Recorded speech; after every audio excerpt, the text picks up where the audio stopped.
Election commission ने चुनाव की घोषणा कर दी है। ऐसे में जितनी भी राजनीतिक पार्टियां हैं उन्होंने अपनी कमर कस ली है और सभी जो है चुनाव की तैयारियों में पूरी जोर शोर से हैं। और इसी बीच जो है हम वीआईपी पार्टी के कार्यकर्ताओं के साथ मुकेश सैनी जी हैं, वो अस्वस्थ हो गए हैं, उनको कोरोना पॉजिटिव उनकी रिपोर्ट आई थी। तो इससे चुनाव में कितना चुनाव की तैयारियों में कितना फ़र्क पड़ता है, तो इसी सिलसिले में आज हम जो वीआईपी के कार्यकर्ता हैं उनसे बात करेंगे और जानेंगे उनका इस बारे में क्या कहना है। तो मैं ये कहना चाहूँगी मुकेश सहनी जी अभी अस्वस्थ हो गए, तो इसको लेकर क्या जो चुनाव की तैयारियां हैं इसमें कोई फ़र्क आएगा? नहीं नहीं, कोई फर्क नहीं पड़ेगा। हमारे नेताजी स्वस्थ हो गए हैं वो गंगा पुत्र हैं। गंगा पुत्र मुकेश भैया चुनाव निशान लेकर आए नैया। ये नैया कितने लोगों का बेड़ा पार करेगी, देखते रहिए। हाँ, चुनाव को लेकर आगे की जो तैयारियां हैं वो क्या क्या है? अभी जो है एक आरक्षण तो माध्यम मतलब मुद्दा है ही, इसके अलावा और क्या मुद्दा है वीआईपी इसके अलावा जैसे आरक्षण का जो मुद्दा है, आरक्षण का मुद्दा तो है ही है। उसके बाद निषाद समाज को सम्मान दिलाने का, हक दिलाने का माननीय मंत्री जी जो राष्ट्रीय अध्यक्ष है वीआईपी पार्टी के मुकेश सहनी जी, इनके नेतृत्व में समाज का कल्याण होगा और ये पूरे निषाद समाज के लोगों को ये उम्मीद और भरोसा है। क्योंकि अभी तक निषाद समाज के लोगों के राजनीतिक पार्टियों द्वारा एक मोहरा बना करके ठगने और लूटने का काम किया गया है।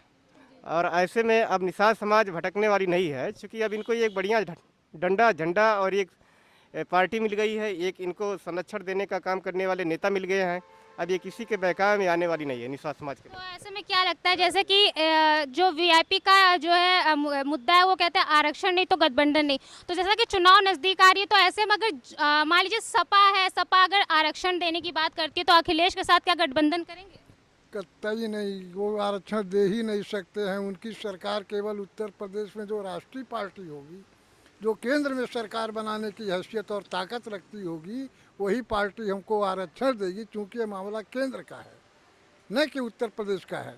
क्योंकि उत्तर प्रदेश में जब इनकी सरकार थी तो केवट मल्लाह मुजाबिर राजगौड़ का पर्यायवाची लिख करके भेज दिए थे, परंतु वो आरक्षण मिला नहीं। और जब तक के केंद्र के संविधान में संशोधन नहीं किया जाएगा, जो 92 में हम लोगों को पिछड़ी जात में उठा कर दिया गया है, जब तक पिछड़ी जात में से हमको अनुसूचित जात में मझवार की पर्यायवाची में नहीं किया जाएगा, तब तक यह संभव नहीं है। जैसा कि अभी मुकेश सहनी है वो अस्वस्थ हैं, तो उनके वापस यूपी में जो है वापस आने की कोई जानकारी है कि कब तक वो फिर से उत्तर प्रदेश में आएंगे, कब तक?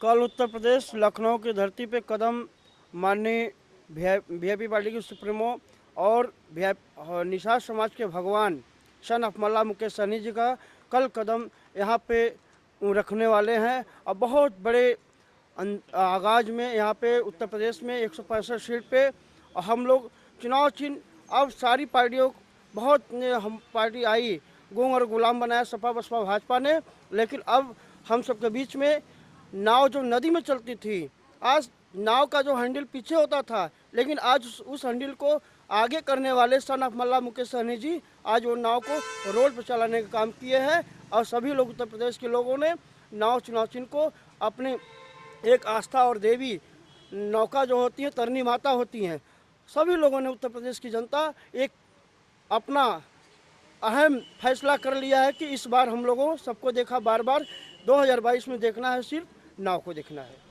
जो संजय निषाद है वो हमेशा कहते रहते हैं कि आरक्षण मिलेगा मिलेगा, बीजेपी के साथ वो हैं और वो कह रहे हैं कि आरक्षण मिलेगा जो है, हालांकि अभी तक नहीं मिला है। तो क्या लगता है भाजपा अगर जीत जाती है तो क्या आरक्षण मिलेगा? ऐसा है माननीय जी, संजय निषाद के साथ में सन 1912 से था। निषाद पार्टी को सिद्धार्थनगर से खड़ा करके उत्तर प्रदेश में पहुंचाने का काम श्याम सुंदर साहनी ने किया। और वह आरक्षण के नाम पर केवल निषादों का जो है ठगारी कर रहे हैं। हम लोगों ने चंदा दिया, चंदा करके पार्टी बनाए, लेकिन पार्टी का आज तक उनका स्पष्ट नहीं हो पाया इनका चुनाव चिन्ह क्या है। केवल निषाद पार्टी कहते हैं, तो निषाद पार्टी के जो है चुनाव चिन्ह का अभी स्पष्ट नहीं हो पाया, इनका सिंबल है क्या है। और फिर कह रहे हैं मैं इतने सीट पर लड़ेंगे। अपने लड़के को एक मरतबा जो साइकिल से लड़ाए सांसद बनाए, एक मरतबा फूल से लड़ा के सांसद बनाए, अपने फिर एमएलसी बन गए भारतीय जनता पार्टी के।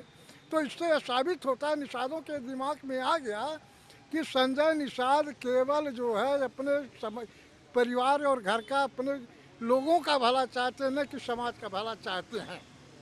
मैं यही आपसे कहना चाहूँगा, संजय निषाद को संदेशा जाना चाहिए, क्योंकि हमको कहते थे हमेशा प्रधान जी आप मेरे संस्थापक सदस्यों में से हैं, क्या संस्थापक सदस्यों के साथ यही होना चाहिए?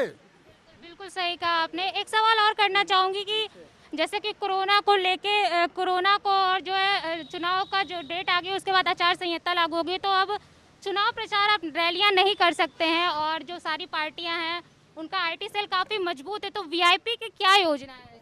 वीआईपी का आईटी सेल किसी भी पार्टी से कम नहीं है, पूरी मजबूत है और मजबूती के साथ तैयारी है। डॉक्टर संजय निषाद का जो बार बार आप नाम ले रही हैं, चुनाव से ठीक पहले इलेक्शन कमीशन ऑफ इंडिया ने उनका चुनाव चिन्ह निरस्त कर दिया है और विकासशील इंसान पार्टी, जिसके सुप्रीमो माननीय मुकेश सहनी जो मंत्री हैं बिहार सरकार के, इलेक्शन कमीशन ऑफ इंडिया ने 5 राज्यों में नया चुनाव चिन्ह आवंटित कर दिया है। और भारतीय जनता पार्टी की सरकार इससे भी पहले रही है, 25 साल शासन किया है। भारतीय जनता पार्टी निषादों का उत्पीड़न करने के अलावा कुछ भी नहीं करती है। अब की बार आश्वासन तो दिया है उन्होंने। आश्वासन से कुछ नहीं काम चलेगा। उत्तर प्रदेश में सरकार है, केंद्र में सरकार है, ये मामला केंद्र का है, अनुसूचित जाति का। राज्य सरकार के पास पावर नहीं है। उत्तर प्रदेश सरकार को सिर्फ इतने पावर है कि वो रिकमेंडेशन करके सदन को भेजे, सदन से जब पारित होगा तभी हम अनुसूचित जाति की श्रेणी में रखे जाएंगे। और भारतीय जनता पार्टी ने 2012 में वादा किया था, लिखित वादा किया था, अपने घोषणा से हट गई है। पूरे प्रदेश में निषाद बिंद कश्यप पूरी तरह से आक्रोश है और वीआईपी पार्टी के साथ मजबूती के साथ तैयारी कर रहा है। इस बार अब की बार नैया पार, 10 मार्च को भाजपा डिस्चार्ज। बहुत सही भाई, ये तो थे वीआईपी की पार्टी के कार्यकर्ता जिन्होंने हमसे चुनाव जो है डेट आ गई है तो अपनी जो तैयारियां हैं उसको लेकर बात की। साथ ही मुकेश सहनी जी की स्वास्थ्य के बारे में बताया कि अब वो स्वस्थ है और बहुत जल्द वो यूपी आ सकते हैं। तो ऐसे ही अपडेट्स के लिए जुड़े रहिए हमारे साथ और देखते रहिए UNN इंडिया।